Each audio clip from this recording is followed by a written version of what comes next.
Hello everyone, তোমরা যারা class 12 এর থার্ড সেমিস্টারে এক্সাম দেবে, তোমাদের সিলেবাসটা সম্পর্কে বিস্তারিতভাবে আলোচনা করব, যেখানে তোমাদের এমসিকিউ ধরনের কোয়েশ্চেন হবে। তো তোমাদেরকে সিলেবাস সম্পর্কে এবং বিষয়বস্তু ভালোভাবে জানতে হবে, কারণ তোমাদের বাইরের স্কুলে কিন্তু পরীক্ষা দিতে হবে। তো পুরো কনসেপ্টটা তোমাদের এই বিষয়ে ক্লিয়ার করতে হবে।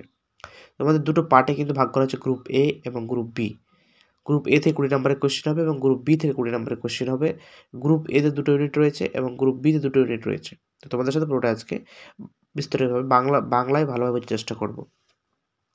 তো গ্রুপ এতে যেটা রয়েছে কি, যে এডুকেশন ইন মডার্ন ইন্ডিয়া, অর্থাৎ হচ্ছে আধুনিক ভারতের যে শিক্ষা, post independent period of Indian education system. তো এখানে আমাদেরকে জানতে হবে university education commission, secondary education commission এবং Indian education commission major recommendation, অর্থাৎ যে বিশ্ববিদ্যালয় কমিশন এবং মাধ্যমিক শিক্ষা কমিশন এবং ভারতীয় শিক্ষা কমিশনের যে মূল সুপারিশগুলি সেগুলো সম্পর্কে আমাদের জানতে হবে।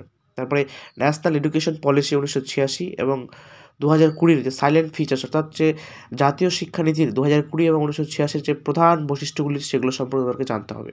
এবং problems of women education, SC ST OBC EWS equal opportunity, অর্থাৎ নারী শিক্ষার যে সমস্যাগুলি রয়েছে, তোমার এসসি তপশিলি জাতি, তপশিলি উপজাতি এবং ওবিসি অর্থাৎ অনগ্রসর সংখ্যালঘু জাতিরা এবং ইডাব্লিউএস এবং ইকুয়াল অপরচুনিটির সমান অধিকার, এগুলো সব জানতে হবে।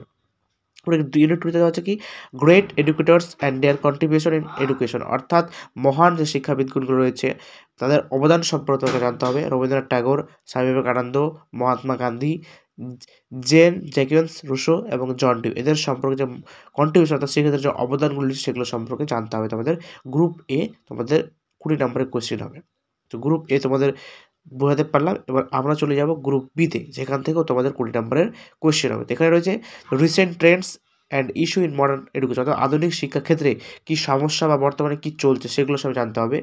ইনক্লুসিভ এডুকেশন অর্থাৎ অন্তর্ভুক্তিমূলক শিক্ষা। তো এখানে বলেছে কি, ইউনিট 1 এতে যে education for differently able child, meaning concept and classification of different level abled child trend with speciality, অর্থাৎ যে বিভিন্ন ধরনের শিশুর যে বৈশিষ্ট্য, ধারণা, শ্রেণীবিভাগ, এগুলোর সম্পর্কে আমাদেরকে জানতে হবে। তারপরে বিতে বলেছে কি, visually impaired, hearing impaired, autism, learning disability, intellectual disability, characteristics and হচ্ছে এডুকেশনাল প্রোগ্রাম, অর্থাৎ যে দৃষ্টিহীনতা, যে মানে দৃষ্টিসম্পন্ন রয়েছে তাদের যে ইম্পায়ারমেন্ট অর্থাৎ হচ্ছে প্রতিবন্ধকতা, তারপরে যারা শ্রবণ প্রতিবন্ধ রয়েছে, অটিজম, তারপর শিক্ষণ অক্ষমতা, ইন্টেলেকচুয়াল মানে হচ্ছে কি বৌদ্ধিক অক্ষমতা হচ্ছে এদের বৈশিষ্ট্য এবং শিক্ষামূলক যে কর্মসূচিগুলি সেগুলো সম্পর্কে জানতে হবে। তারপরে এখানে জানতে হবে আমাদেরকে meaning, importance, barriers of inclusive education, অর্থাৎ হচ্ছে কি অন্তর্ভুক্তিমূলক শিক্ষা, যেটা হচ্ছে সবার জন্য শিক্ষা, তার ধারণা এবং গুরুত্ব সম্পর্কে জানতে হবে। এবং role of formal and informal agency in binding and inclusive society, অর্থাৎ অন্তর্ভুক্ত শিক্ষার মাধ্যমে আনুষ্ঠানিকভাবে এবং অনানুষ্ঠানিকভাবে কীভাবে মানে তৈরি করে সেটা বিষয়ে আমাকে জানতে হবে। এবং ইউনিট 2তে বলেছে যে এডুকেশন ফর অল, অর্থাৎ সবার জন্য শিক্ষা, এডুকেশন ফর 21 সেঞ্চুরি, অর্থাৎ হচ্ছে কি যে 21 শতাব্দীতে গ্লোবাল ভিশন অফ এডুকেশন, যেগুলো ডেলর্স কমিশন 4টা স্তম্ভ রয়েছে সেগুলো সম্পর্কে জানতে হবে। এবং ইন্টারন্যাশনাল